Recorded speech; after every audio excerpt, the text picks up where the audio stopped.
రాజకీయాల్లో చరిత్ర సృష్టించిన రోజు అంటూ చంద్రబాబు ట్వీట్ వైరల్. ఆంధ్రప్రదేశ్ విధ్వంస పాలకులపై రాజీ లేని పోరాటంతో కూటమి విజయానికి నాంది పలికిన టీడీపీ, జనసేన, బీజేపీ కార్యకర్తలకు చంద్రబాబు ధన్యవాదాలు తెలుపుతూ చేసిన ట్వీట్ వైరల్ అయింది. గత ఎన్నికల ఫలితాల్లో టీడీపీ అత్యధికంగా 135 స్థానాల్లో విజయం సాధించింది. జనసేన పోటీ చేసిన ఏపీ కూటమి సర్కార్ ఏర్పడి సరిగ్గా ఏడాది పూర్తయింది. ఎన్నికల ఫలితాలు వచ్చి ఏడాదైన సందర్భంగా సీఎం చంద్రబాబు ఒక ట్వీట్ చేశారు. జూన్ 4న ఏపీ రాజకీయాల్లో చరిత్ర సృష్టించిన రోజు.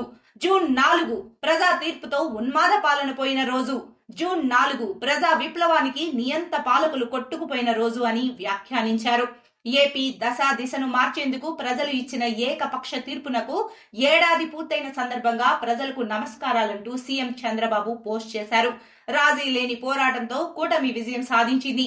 ఈ పోరాటంతో కూటమి విజయానికి నాంది పలికిన టీడీపీ, జనసేన, బీజేపీ కార్యకర్తలకు చంద్రబాబు ప్రత్యేక ధన్యవాదాలు తెలిపారు. ప్రజలు ఆశలు, ఆకాంక్షలకు అనుగుణంగా ఏడాదిగా పనిచేస్తున్నామని ఆయన అన్నారు. పాలనను గాడిన పెట్టి సంక్షేమాన్ని అందిస్తూ అభివృద్ధిని పట్టాలెక్కించామని చంద్రబాబు పేర్కొన్నారు.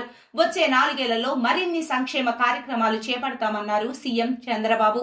కాగా ఇదిలా ఉండగా గత ఎన్నికల ఫలితాల్లో టీడీపీ అత్యధికంగా 135 స్థానాల్లో విజయం సాధించగా జనసేన పోటీ చేసిన 21 స్థానాల్లో అన్నిట్లోనూ గెలిచి 100% విజయం సాధించింది. బీజేపీ కూడా 8 స్థానాల్లో విజయం సాధించగా ఇది రాష్ట్ర రాజకీయాల్లో మరో కీలక మైలురాయిగా నిలిచింది. జనసేన సాధించిన విజయం ప్రత్యేకమైన చర్చకు దారితీసింది. కూటమి ప్రభుత్వం ఏర్పడిన ఈ సంవత్సర కాలంలోనే ఏపీలోని చాలా సమస్యలపై దృష్టి సారించి అభివృద్ధి వైపు ఆంధ్రప్రదేశ్ ను తీసుకెళ్తూ స్వర్ణాంధ్రప్రదేశ్ గా మార్చే దిశగా కూటమి ప్రభుత్వం కృషి చేస్తోంది.